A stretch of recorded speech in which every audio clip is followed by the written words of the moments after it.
Evet, hangi gerek yok. Burada görüntü alayım.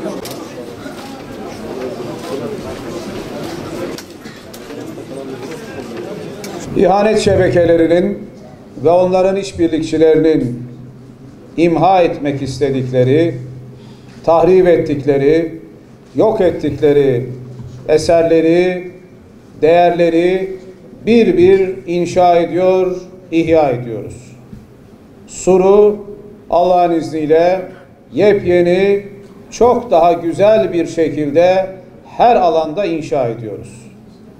Sizler gibi evlerinden edilen vatandaşlarımıza bugün yepyeni evlerini kura ile vermenin mutluluğunu yaşıyoruz. Sosyal devlet olarak bizler Sur'daki terör eylemlerinin failleri etkisiz hale getirildikten, huzur ve güven temin edildikten sonra o günden bugüne yoğun bir gayretin, çabanın içerisindeyiz.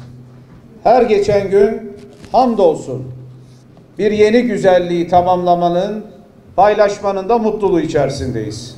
Bakın değerli vatandaşlarım, Sur'da yaşanan olaylarda devlet olarak ve tabii Sur'a benzer diğer alanlarda en büyük hassasiyetimiz sivil vatandaşlarımızın bu eylemlerden zarar görmemesiydi. Bu hassasiyet terör eylemlerinin başladığı günden bittiği güne kadar en üst düzeyde sergilendi. Devlet bir vatandaşımızın burnu kanamasın, bir vatandaşımızın canı zarar görmesin diye en üst hassasiyeti sergiledi. Sur'un bu güven ortamının temin edilmesinden hemen sonra tahrip edilen, yok edilen bütün değerleri, içinde camilerimiz var, 1000 yıllık imanımızın ve inancımızın simgesi, yakılan yıkılan camilerimiz dahil, kiliseler dahil ibadet yerlerini, kültür eserlerini ve sizin evlerinizi, bütün yok edilen değerleri tamir, ihya ve inşa etmeye başladık.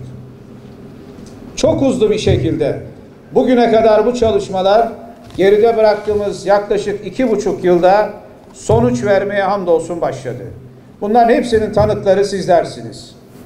Bugüne kadar Sur olaylarından bugüne kadar bizim Sur'da zarar gören, terör örgütü tarafından evi yıkılan, eşyaları yakılan, hayatları bir anlamda yok edilmek istenen vatandaşlarımıza devlet olarak 3000 aile ve vatandaşımıza sadece kira yardımı olarak 75 milyon 68 bin Türk lirası yardım yaptık.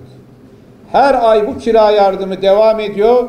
3000 evsiz, evi yıkılan ve ev dağıtımına kadar konu olan vatandaşlarımıza aylık 1000 lira olmak üzere.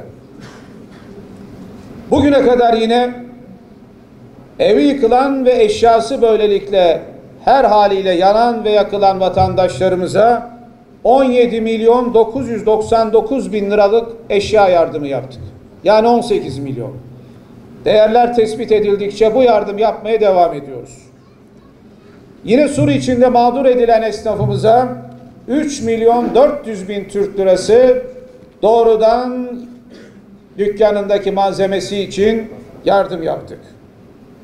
Sadece kira, eşya ve dükkanındaki malı için böylelikle yaptığımız yardımlar bugüne kadar 96 milyon yani trilyon 460 bin liraya ulaştı. Bu yardımlarımız sizin gibi ev sahibi yapana, hayırlısıyla, sağlıkla, imanla oturacakları evlerin kurallarını çekip yerleşene kadar devam edecek. Sur içerisinde oturmak isteyen, Sur döneminde evi zarar görenlere 1500 konut ihalemizi ve başlangıcımızı Sayın Cumhurbaşkanımızla yaptık. Bitecek, Sur'da yaşamak isteyenler Sur'da biten evlerimizde geçip yerleşip oturacak. Yok ben kendi arsamda kendi evimi yapmak istiyorum diyenlere biz evini, yapılacağı yeri göstereceğiz. Evini yapacak ve orada yaşamı devam edecek.